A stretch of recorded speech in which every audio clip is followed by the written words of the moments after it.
organic, unpredictable, unknown, lovely, beautiful, a sense of fulfillment. This is part of the pleasures of life and not the chores of life.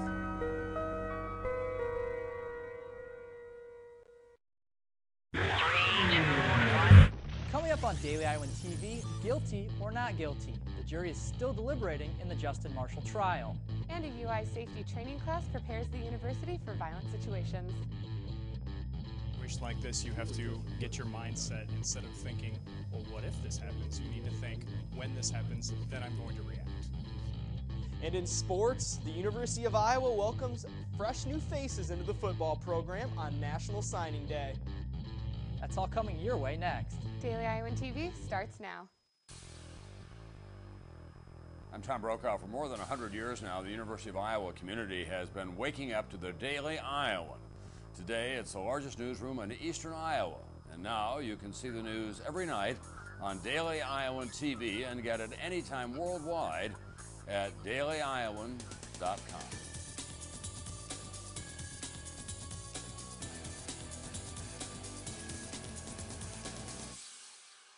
Thanks for tuning in to your Wednesday edition of Daily Iowan TV. I'm Brad Maxwell. And I'm Kelsey Clemmy.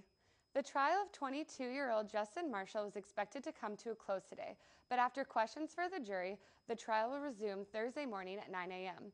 The jury started their deliberation on Tuesday after both the prosecution and the defense presented their closing statements.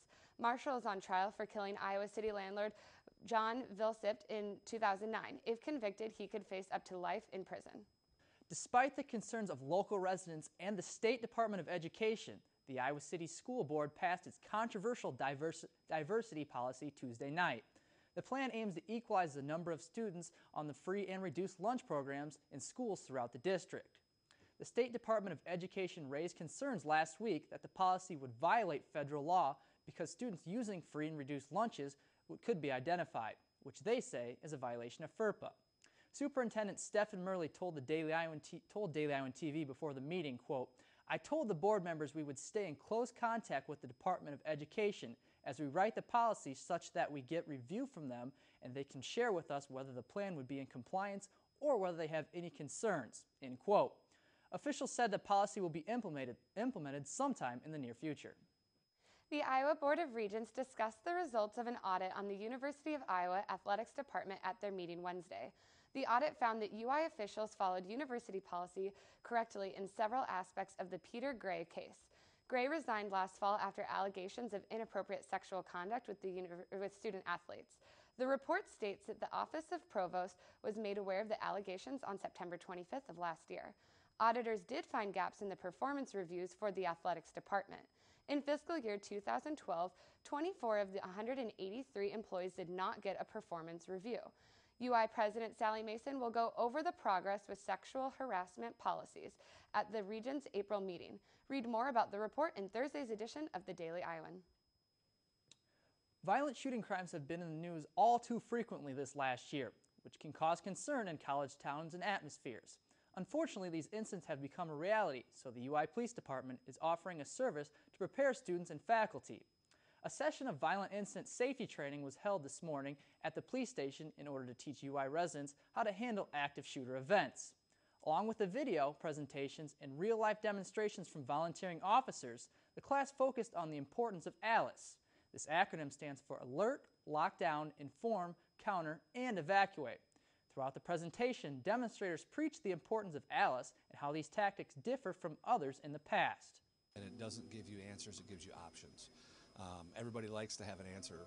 That's the easy way to get through things, but that doesn't often give us enough options to save our own lives, and that's the number one thing, is to survive these active shooter events. Anyone is able to take this course through the UIPD, and if you're interested in future courses, more class dates will be available. Still to come on Daily Iowan TV, find out if Iowa City schools are following a national trend when it comes to graduation. And in sports, we get you set for tomorrow night's women's matchup against Minnesota. But first, let's go to Logan Edwards for a look at your weather forecast. Logan, can we expect more sunny days ahead? Thanks, Brad. As much as we'd like to keep seeing that sun, it won't be making an appearance for a while.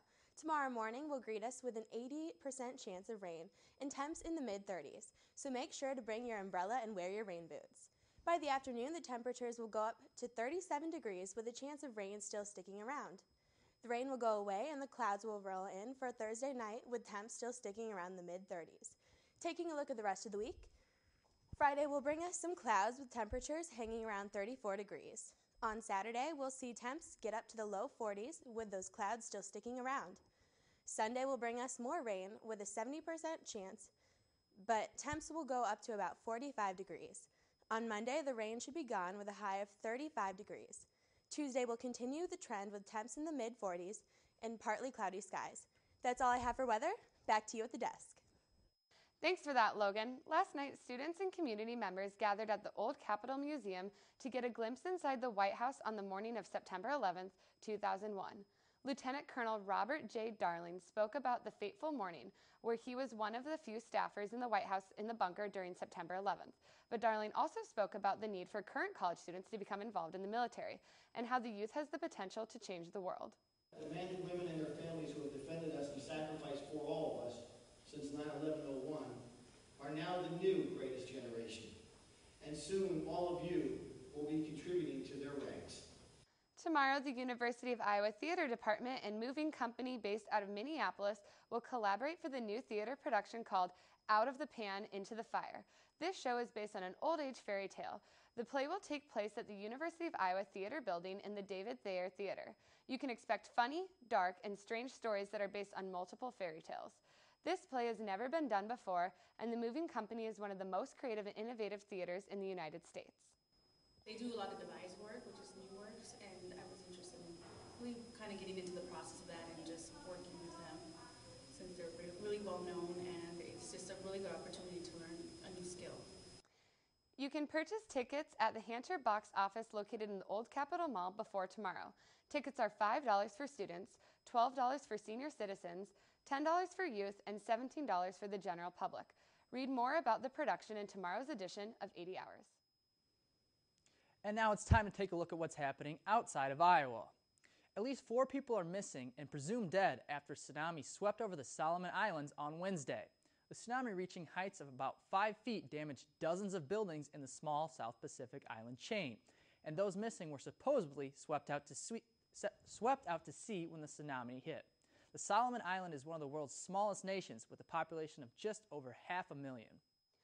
And on a lighter note, the New York Public Library receiving an overdue book is nothing new, but one that's 55 years overdue, an autobiography of 16th century priest titled Fire of Francis Xavier was returned to Monday well after it was checked out on April 10, 1958. The anonymous book hoarder did write a check for $100 to cover any late fees. And now for your Hawkeye Sports Update, let's go to Eric Dawn. Hello and welcome back to the Daily Iowan TV Sports Studio. It has been a busy day for Hawkeye Athletics as the football program welcomes in a few new faces. The women's basketball team prepares to battle Minnesota, and several other Hawkeye sports are heating up. But let's kick things off with our National Signing Day coverage. Today was the big day for high school seniors as they announced where they will take their talents in the fall. It was a rough year for the Iowa football program, finishing 4-8 with a 6-game losing streak. And after losing several players to the NFL over the past few seasons, the program is in need of some fresh talent. Head coach Kirk Ferentz addressed the media today as he recapped the Hawkeyes' recruiting season. We're obviously very pleased with the class. I think for the most part we fit most of the needs that we felt were important. And most importantly, I think we found players that we feel are going to fit our program, and that's probably the secret of anything. When recruiting, you have look for requisite skill levels and different things that are pretty tangible. But at the end of the day, I think it really comes down to the work ethic, the character, and the attitude that players possess. And based on the work that we've done, we feel really good about this class. I think last year, we were 3rd, 4th, or 5th on one of the services in the conference. And I remember a year ago thinking, boy, that's a surprise. I was glad we weren't last, because I thought I was watching the thing we might be. And then this year we're down at the other end, and I'm not sure I can tell you the difference of the classes. We felt good about last year's class, feel good about this one. And, our style is getting guys that can get open, and we've had all kinds, and it's not always based on a guy's speed or size. There's a lot of things that go into being a good receiver, and you see at all levels, you see guys of different body types that are successful. The Iowa women's basketball team found themselves in the rankings for the first time in 2 seasons last week, but that is where the positives ended for Lisa Bluder's team. The Lady Hawks fell on the road against Illinois and lost a nail-biter at home against Northwestern. And Bluder's bunch will look to turn things around as they travel to Minnesota to take on the Golden Gophers Thursday night. Daily Iowan TV sports reporter Kate Constable previews tomorrow night's action. Kate? The Iowa women's basketball team will look to bounce back after 2 disappointing losses last week as they travel to Minnesota on Thursday to take on the Gophers. Now, the Gophers are also coming off of a big 80-56 loss to Nebraska. Last year when these two teams met, Iowa ran away with the W 75-58, but allowed sophomore guard Rachel Banham 20 points. Now, Banham is a player who can score from anywhere on the floor and is especially good at creating her own shot. The Hawks will have to look to contain her as much as possible if they want to get the win on Thursday. Thank you, Kate. After taking down the #1 team in the country, the schedule doesn't get much easier for Coach Tom Brands' wrestling team. The second-ranked Hawkeyes travel to Champaign Friday to take on the 8th-ranked Illinois Fighting Illini, and Coach Brands insists his team has put the Penn State victory behind them. Iowa will rely on defending national champion Matt McDonough to lead the way. And McDonough rides a 42-match winning streak into the meet where he will face the last man to defeat him, Illinois' Jesse Delgado. That loss to Delgado came inside Carver Hawkeye Arena last season, and McDonough will look to gain revenge for the Hawkeyes. After Friday's tilt with Illinois, the Hawkeyes host another ranked team when they welcome 13th-ranked Nebraska to Carver Hawkeye Arena. Coverage of Friday's meet against Illinois starts at 7 p.m. on the Big Ten Network. And as for the Gym Hawks, the women's gymnastics team was on the road for their 3rd consecutive meet up against some Big Ten action, and the men's team had their home opener at Carver. Let's toss it over to Chelsea Brown with more on your Gym Hawks. Chelsea? Hey guys, I'm here inside Carver Hawkeye Arena with your latest update on the Gym Hawks. Unfortunately, both teams were unable to walk away with the win this weekend, but a lot of improvement was seen from both teams. To start with, the women's gymnastics team earned their second highest total overall score this weekend, but it was the little details that kept them trailing behind number 3, Michigan. And for the men's gymnastics team, they were able to take the lead in the first rotation, but were not able to keep up the pace with number 4 ranked Oklahoma. Now, with Big Ten action this weekend, they have learned what mistakes will be key to take away a victory at home.